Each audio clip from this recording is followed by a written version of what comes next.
Earlier today, another batch of rambling remarks from Vice President Harris talking about the, quote, passage of time during a speech in Louisiana. Sure, this will keep you riveted. Take a look.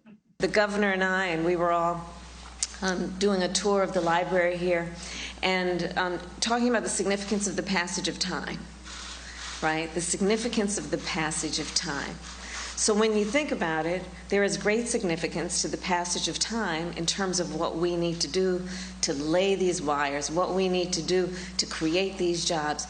And there is such great significance to the passage of time when we think about a day in the life of our children. The passage of time. Ukraine is a country in Europe, and it's next to a bigger country called Russia. And Russia invaded Ukraine, the smaller country. Meanwhile, we are also learning the vice president's office just took their 10th staffer that they lost since June. This time, the national security advisor, fueling much more speculation about internal strife and the inability of staff to work with her. Also today on Capitol Hill, confirmation hearings kicked off for Biden's Supreme Court nominee, Judge Ketanji Brown Jackson, where she testified in front of the Senate, saying her judicial role will be constrained by careful adherence to precedent, despite her record suggesting otherwise. Now Republicans appear poised to focus on Judge Jackson's record and her judicial philosophy instead of the smear tactics and the circus that Democrats orchestrated against Justice Kavanaugh back in 2018.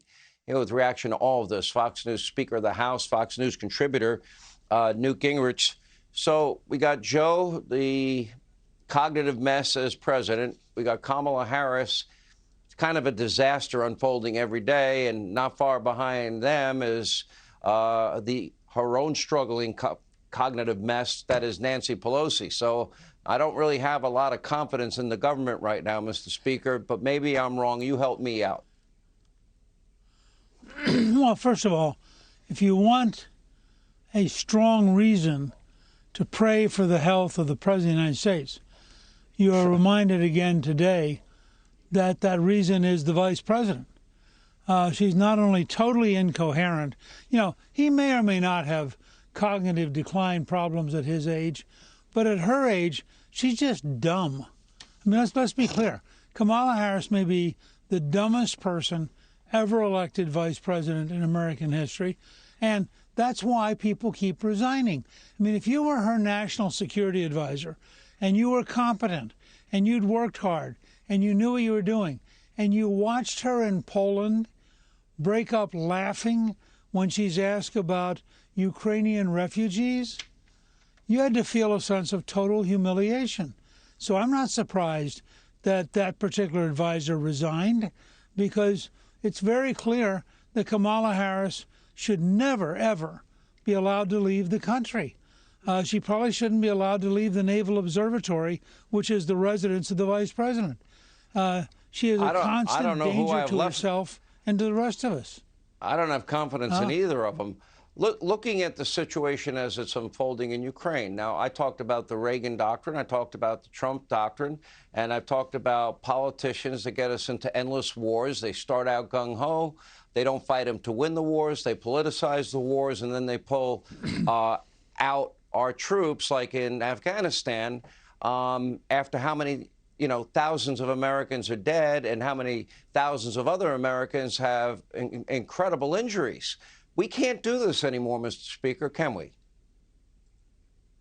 Well, look, I think there are things we can do exactly as you described earlier with Reagan, who, as you know, I worked with all throughout his 8 years as president. One, we could give the Ukrainians ship-killing missiles, which would drive the Russian fleet away from the Ukrainian coast. Two, we could give the Ukrainians cruise missiles and surface-to-surface missiles and make a clear statement. If the Russians are going to bomb civilians, we have every right to bomb, have the Ukrainians have the equipment to bomb airfields, missile sites, missile storages. That would change the game almost overnight. I think third, we ought to recognize that we need to state very clearly, this is the #1 job Joe Biden has when he goes to Europe this week.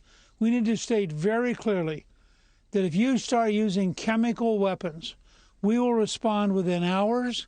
The response will be overwhelming, and you will be decisively defeated sometime in the next 48 hours after you use them.